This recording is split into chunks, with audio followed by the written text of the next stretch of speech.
सब बड़ा बडेरा वो जी, सब लोग लगाया वो जी, ठाकरिया ने समझा वो जी।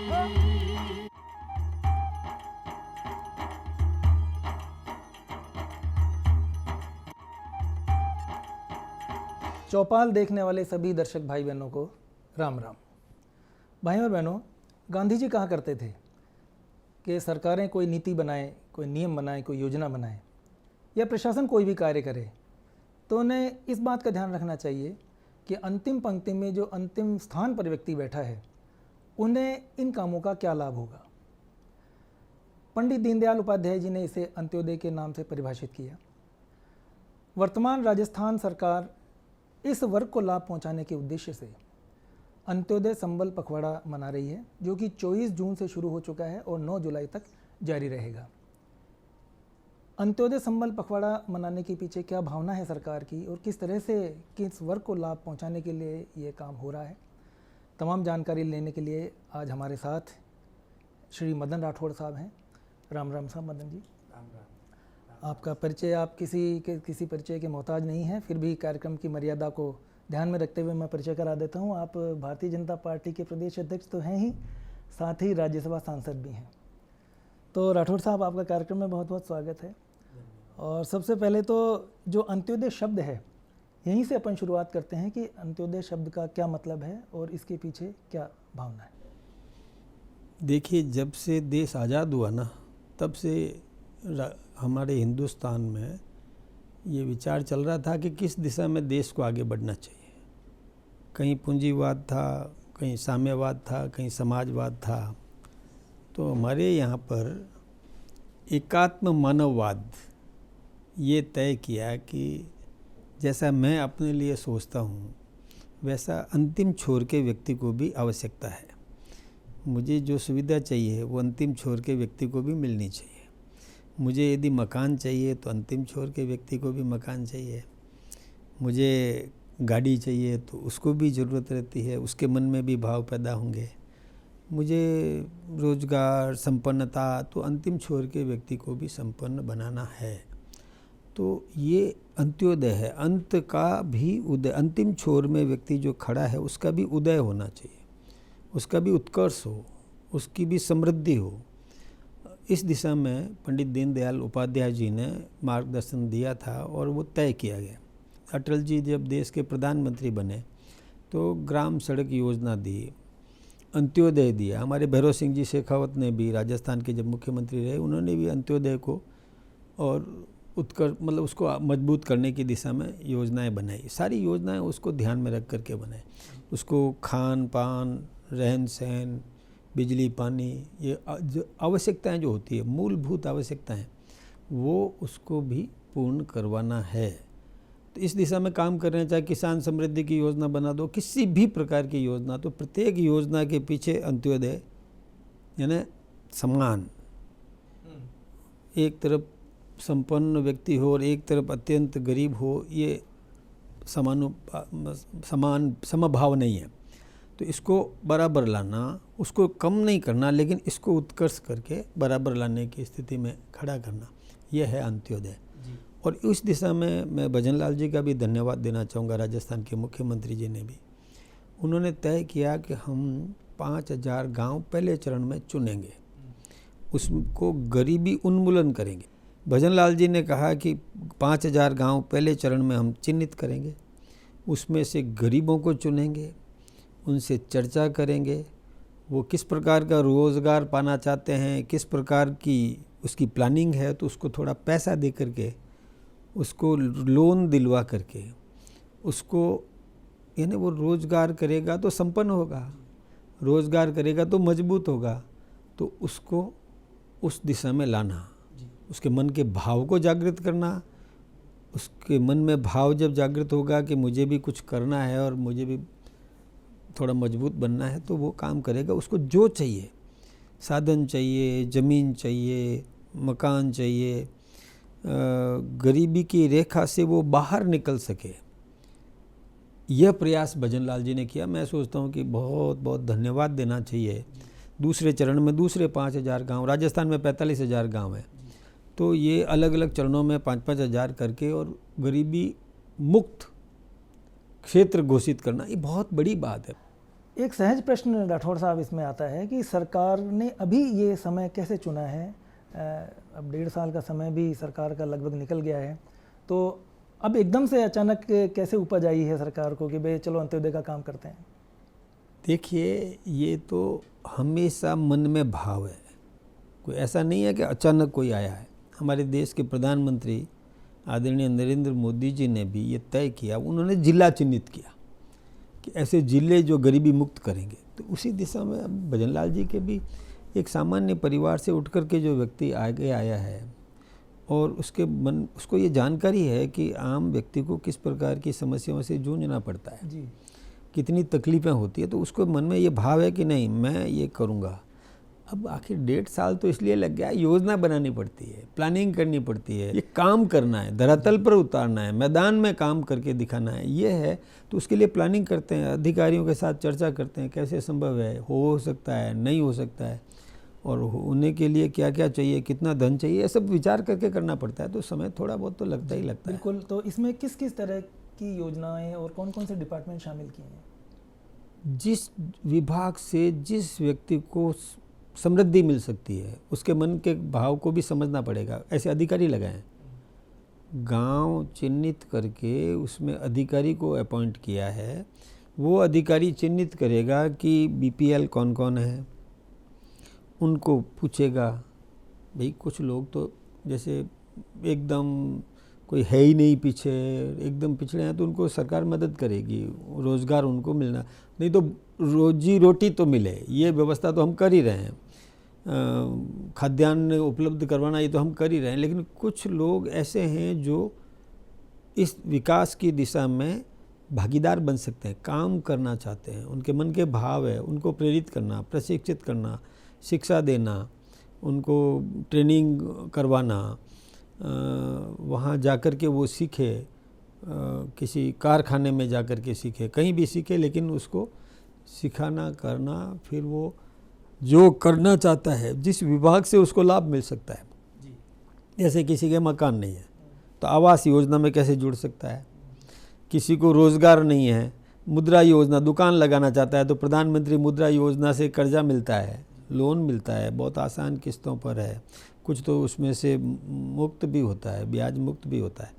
तो उसको वो दिला देना ताकि वो किराने की दुकान लगा दे, कोई निवार बनाने का काम करे, कोई वेल्डिंग करके लोहे के पलंग बनाने का काम कर ले, कोई ये बुनकर का काम कर ले, कोई सिलाई का काम करना चाहे कि मैं तो सिलाई बढ़िया कर सकता हूँ तो कपड़े सिल दे, लेकिन उसका उत्कर्ष होगा। हमें कुछ भी, कोई कहे नहीं मैं तो खेती कर सकता हूँ अच्छी, तो उसको खेती करने के लिए प्रेरित करना, जैविक खेती के लिए प्रेरित करना जिससे अच्छी उपज हो सकती है, कोई फल पैदा करे, कोई यानी निर्माण का काम करे, कमठा कारीगर का काम करे, तो उसको और साधन उपलब्ध कराना और कहीं काम दिलाना, ये सब काम है, उसमें कई काम है। तो मतलब जो भी व्यक्ति को अगर किसी भी डिपार्टमेंट में कोई परेशानी आ रही है तो इसका क्रियान्वयन के लिए अपन ने क्या सोचा है? कोई अपन कैंप लगाने वाले हैं या डिपार्टमेंट में ही एक कोई स्थान कमरा अपन ने निश्चित कर दिया है जहाँ जनता आके अपनी बात कह सकती है? नहीं, हर क्षेत्र की अलग अलग योजना अधिकारी जब लगाया है जी,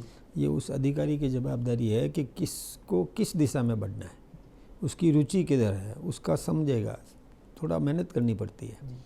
कुछ हमारी टीम भी है, हमारी पार्टी की टीम भी है, वो भी ये प्रयास करेगी, सहयोग करेगी उसमें कि किस प्रकार से हम किसको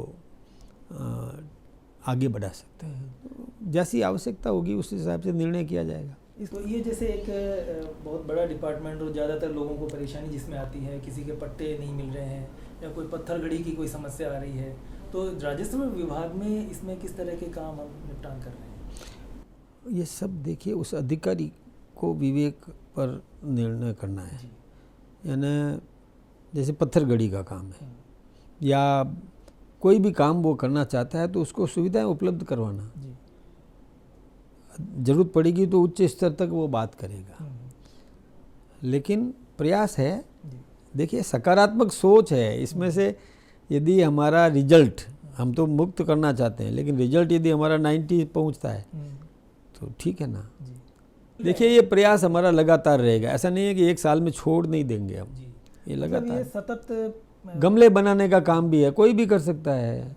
गमले में पौधा रख करके और वितरण करना कोई भी कर सकता है, उसको प्रेरित करेंगे कि धंधा कोई छोटा नहीं होता। और हम उसको यदि वो फल बेचना चाहता है तो ठेला चाहिए तो ठेला दिला देंगे। अच्छा, दिला देंगे पहिए, वो ठेला तैयार करके उसको ठेला दिला देंगे, वो रोज़गार करेगा। फिर उसके मन में यदि भाव आ गया कि मुझे ये नहीं बनना है, मुझे ये बनना है, देने वाली स्थिति आए, तो एक सम्मान उसके मन में पैदा होगा। ये भाव पैदा करना है। और इसके सकारात्मक परिणाम भी आ रहे हैं, क्योंकि आज ही समाचार पत्र में मैं पढ़ रहा था कि जो 25 साल से ही किसी परिवार में भूमि का विवाद चल रहा था, वो 1 घंटे ही वहाँ कोई कैंप लगा होगा, उसमें वो सब परिवार के 4-5 लोग भाई वगैरह चले गए, तो उसमें 1 घंटे में उसका निपटान हो गया। ऐसे कुछ एक्सपर्ट्स लोग होते हैं जो दोनों को जोड़ने का काम करते हैं। कई ऐसे लोग होते हैं जो तोड़ने का काम करते हैं। हमारे यहाँ जोड़ने वाले लोग ही चुन करके भेजेंगे कि जो अब सामूहिक खेती का है, एक बहुत अच्छा प्रयास है। अब छोटे छोटे खेत हो गए तो छोटे खेत में क्या बोएगा करेगा, सामूहिक खेती के ये भाव पैदा करने का काम है जी। बिल्कुल, सहकारिता खेती भी हमारे यहाँ विषय है ना, बिल्कुल है, वही है सहकारिता काम हो रहा है। खेती की बात तो आपने राठौड़ साहब छेड़ ही दी है, तो कृषि में बहुत सारे काम हैं, जैसे मृदा स्वास्थ्य कार्ड है, एक KCC कार्ड है, और किसान को लोन का आवेदन अगर कहीं करना है, तो ये क्या इन सब कैंपों में इस तरह की भी कोई व्यवस्था अपन कर रहे हैं? ये तो हमारा चल रहा है। देखिए, प्रधानमंत्री मोदी जी ने मृदा स्वास्थ्य कार्ड जारी करने के लिए भूमि के नीचे से 9 इंच नीचे से मिट्टी ला के कृषि मंडी के उसमें लेबोरेटरी में टेस्ट करवा के किस प्रकार की फसल बोना चाहिए ये उसको प्रेरित करना, फिर फसल का बीमा करना, इंडिविजुअल किसान की फसल का बीमा करना, ये काम किया है। किसान अपनी फसल पैदा करे और आपदा आ जाए और ख़राब हो जाए तो बीमित है,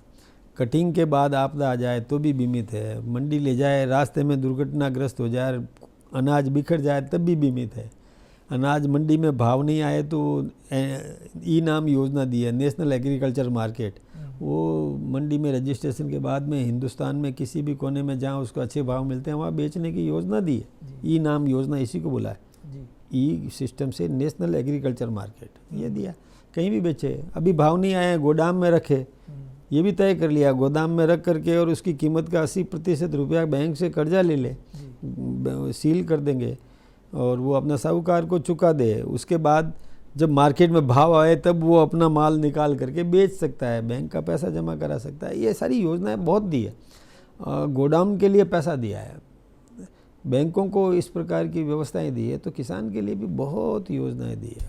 अब देखिए, जैविक खेती में वही गेहूँ मार्केट में 25-30 रुपये किलो है और जैविक खेती से जो गेहूँ आता है वो 60-65 रुपये किलो है, 50 से ऊपर ही है। तो ये भी एक लाभ की बात है, तो बताया जाता है, उसको प्रेरित किया जाता है।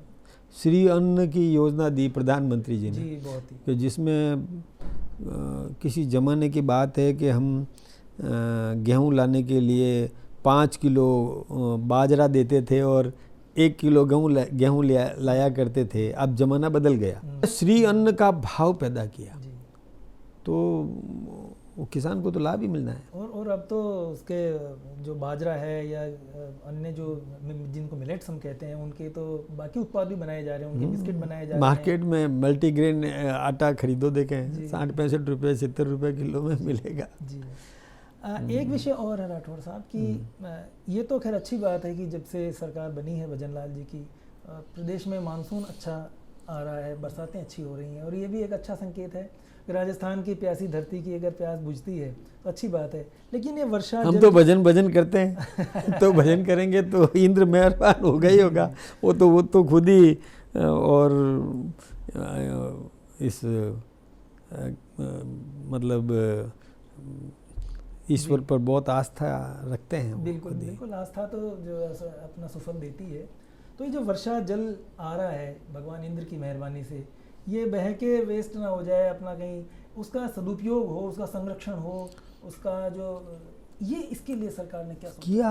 अभी आपने वंदे गंगा ये जो एक कार्यक्रम किया,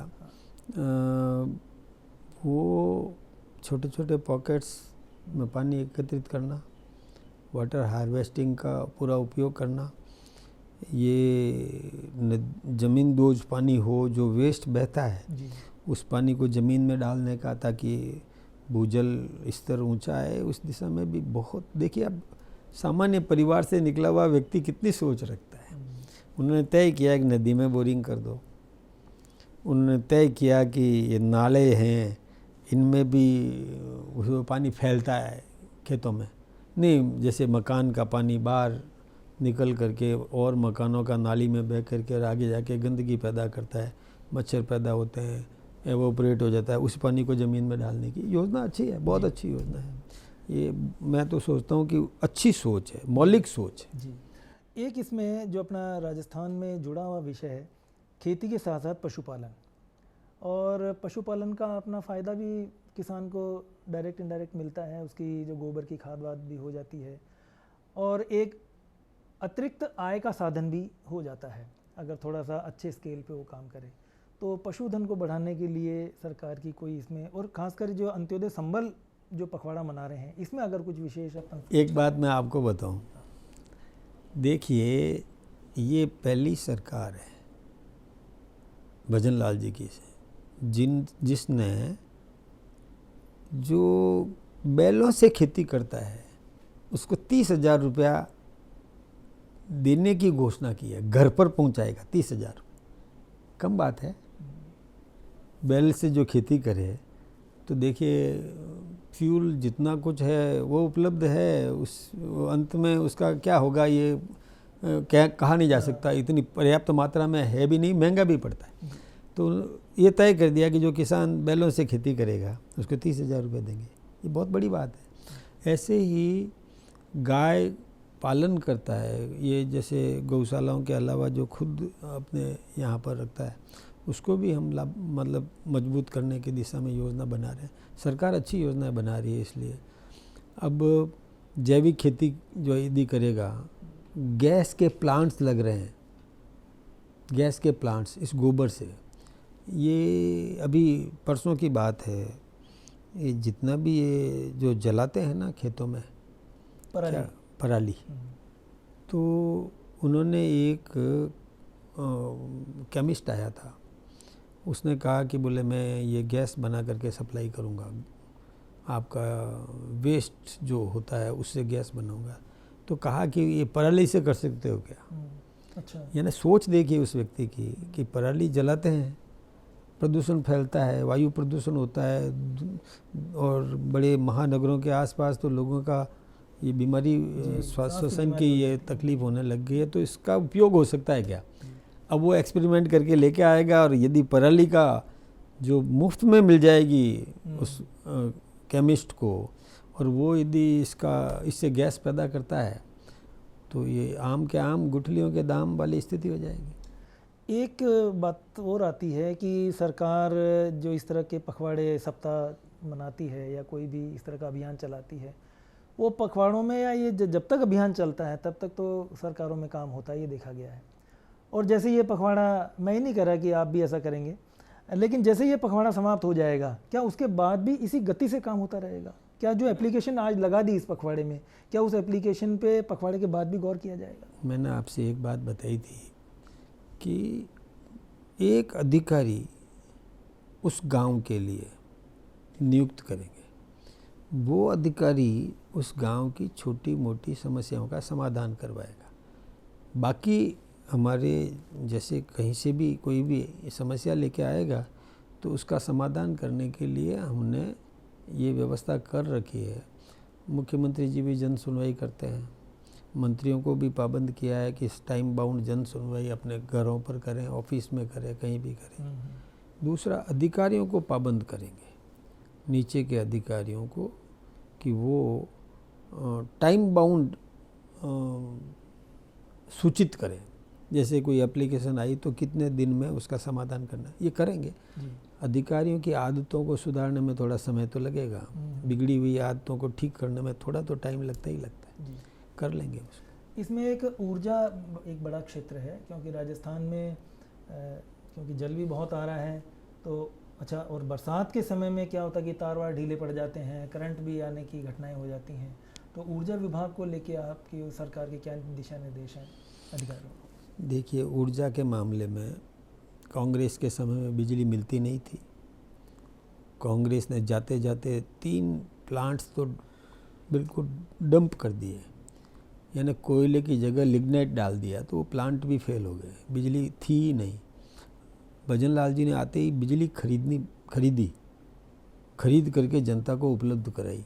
फिर उन प्लांट्स का रिनोवेशन किया, तैयार करके बिजली उत्पादन के क्षेत्र में हम आगे बढ़े। फिर सोलर पैनल्स को प्रोत्साहित किया और जगह जगह सोलर पैनल्स लग रहे हैं। लोग बंजर खेत होता है ना, वहाँ पर वो दे रहे हैं और वहाँ पर वो पैनल्स लगा करके बिजली पैदा कर रहे हैं।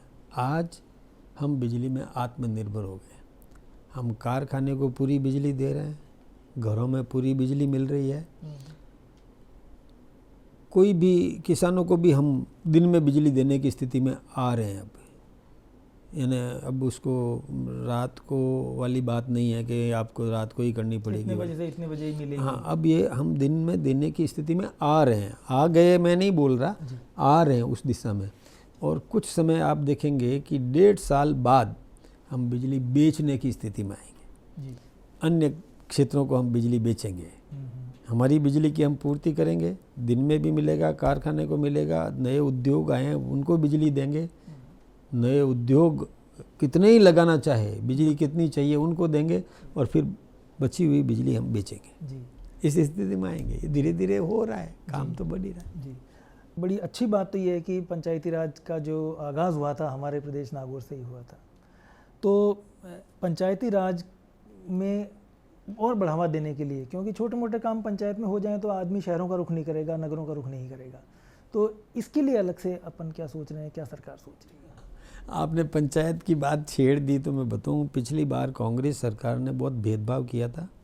किसी पंचायत की 400 की आबादी पर पंचायत बना दी, किसी की 12,000 की आबादी पर पंचायत, यानी इतना अव्यवस्थित पंचायतें उन्होंने बना दी। भजन लाल जी ने कहा ये ठीक नहीं है, समानुपात में होना चाहिए, तो डिलिमिटेशन कर रहे हैं वो। म्यूनिसिपैलिटी में वार्डों का भी डिलिमिटेशन हो रहा है और पंचायतों का भी डिलिमिटेशन हो रहा है। अनुपात बराबर रहे, 10% वेरी कर सकता है, लेकिन आमूल चूल वाला बात नहीं हो। फिर दूसरा, पंचायतों को भी सुदृढ़ करने की दिशा में प्लानिंग है कि पंचायत स्तर के काम पंचायत में ही उसका निस्तारण हो जाए, जनता को लाभ मिले, इस दिशा में भी और सोच हो रही है। मैं सोचता हूँ कि इसमें भी बहुत जल्दी अभी प्रक्रिया पूरी हो जाएगी, उसके बाद व्यवस्थित तरीके से पंचायतें चलें। 1-2 विषयों को मैं जल्दी लेना चाह रहा हूँ कि एक तो ये कहा जा रहा है कि जिनके ये कार्ड बने हुए हैं फ्री की जो चिकित्सा है वो नहीं मिल पा रही है लोगों को, और दूसरा ये है कि जिन्होंने ये जो आयुष्मान कार्ड जो बने हुए हैं लोगों के, हाँ। इसमें लोगों को बड़ी दिक्कतें आ रही हैं। दूसरा ये है कि जिन्होंने राशन कार्ड के नाम जोड़ रखे हैं, अब जोड़ रहे हैं, उनको राशन नहीं मिल पा रहा है, तो क्या इन कैंपों में उनकी भी निस्तारण किया जाएगा? नहीं, राशन नहीं मिलने की शिकायतें तो अब नहीं है। राशन जिसका नाम है उसको राशन मिल रहा है। मेरे पास तो ऐसी कोई शिकायत नहीं आई कि राशन नहीं मिल रहा है। हाँ, ये हो सकता है कि हमारा नाम जुड़ा हुआ नहीं है, ये शिकायतें हैं लोगों की। कई लोग कहते हैं साहब ये गरीब है और इसका नाम नहीं जोड़ा गया है, और संपन्न का नाम जोड़ दिया गया है, ये कमी हो सकती है। मैं अभी इसका भी अभी पूरा कैसे निस्तारण किया जा सकता है, निस्तारण होगा। हम काटने में विश्वास कम करते हैं, जोड़ने में विश्वास करते हैं, तो ऐसे लोगों को भी प्लानिंग से जो जिसको ज़रूरत है उसको दिलाएंगे। लेकिन हम तो चाहते हैं कि हम तो गरीबी मुक्त, यानी गरीब रहे ही नहीं, गरीब संपन्न हो जाए, गरीब मजबूत हो जाए, इसकी योजना बना रहे हैं। फिर भी यदि कहीं कोई ऐसे, मैंने फिर कहा, प्रारंभ में भी कहा था कि यदि इसके बावजूद भी असहाय है कोई, तो उसको हम राशन भी देंगे, उसको और मदद भी करेंगे, पेंशन भी देने की व्यवस्था है वो भी देंगे, जैसे किसान सम्मान निधि में 3,000 राजस्थान ने और जोड़ा, इसी प्रकार से उन लोगों को भी लाभान्वित करने का सोचेंगे हम काम। तो जो इन कैंपों में जाएगा या जो अंत्योदय संबल पखवाड़ा में अपना कोई बात रखेगा, अगर उसको कोई समस्या आती है, परेशानी आती है, तो वो कहाँ जाके संपर्क करे? उसको अगर लगता है कि मेरी कहीं सुनवाई नहीं हो रही, तो क्या आपकी सरकार ने ऐसी कोई व्यवस्था सोची जो कहीं कोई नहीं सुन रहा है तो एक व्यक्ति या कोई विभाग आपने सुनने के लिए बनाया? मैंने आपसे कहा कि देखिए, सारे विभागों को पाबंद करेंगे, समस्याओं का समाधान पंचायत स्तर पर हो जाएगा। इसके बाद भी यदि किसी की समस्या रह जाती है तो जिला केंद्र पर हो जाएगा। हमारे अधिकारियों को भी हमने पाबंद किया। दूसरा, जिला केंद्र पर हमने जन सुनवाई केंद्र बना रखे हैं। सांसद के उसको भी हमने रूम दिया है, ऑफिस दिया है, उसके पास टीम है, वहाँ भी समाधान करने की है। विधायकों को भी हमने टीम दी है, विधायकों को भी, वो भी वहाँ समाधान करेगा। हमारे पंचायत समिति सदस्य, जिला परिषद सदस्य, जिला परिषद का कार्यालय, वो सब समाधान के लिए ही है, लेकिन उसको थोड़ा एक्टिव, मजबूत करना, भावना उसमें पैदा करना, ये सब काम होगा। इसके में बच जाए तो मंत्री स्तर पर जन सुनवाई कार्यालय, सीएम स्तर पर जन सुनवाई, हमारा पार्टी का भी नेतृत्व है, वो भी जन सुनवाई करता ही है, सभी स्तरों पर सुनवाई के लिए तैयार है। तो इसके बावजूद भी कोई ऑनलाइन कंप्लेंट करता है तो उसको भी हम समाधान करेंगे। ऑनलाइन नहीं, टेलीफोनिकली करेगा, तब भी हम सेवा करना चाहते हैं। तो राठौड़ साहब, आपने अपने बहुत कीमती समय में से समय निकालकर हमें इस विषय पे अच्छी, उपयोगी और रोचक तरीके से जानकारी दी कि अंत्योदय पे किस तरह से सरकार काम कर रही है और हम किस तरह से इसमें भागीदारी कर सकते हैं। मुझे पूरा विश्वास है कि आपकी इस जानकारी का जनता को लाभ होगा। आप हमसे जुड़े, बहुत बहुत धन्यवाद। आपको बहुत बहुत, आपकी टीम को धन्यवाद।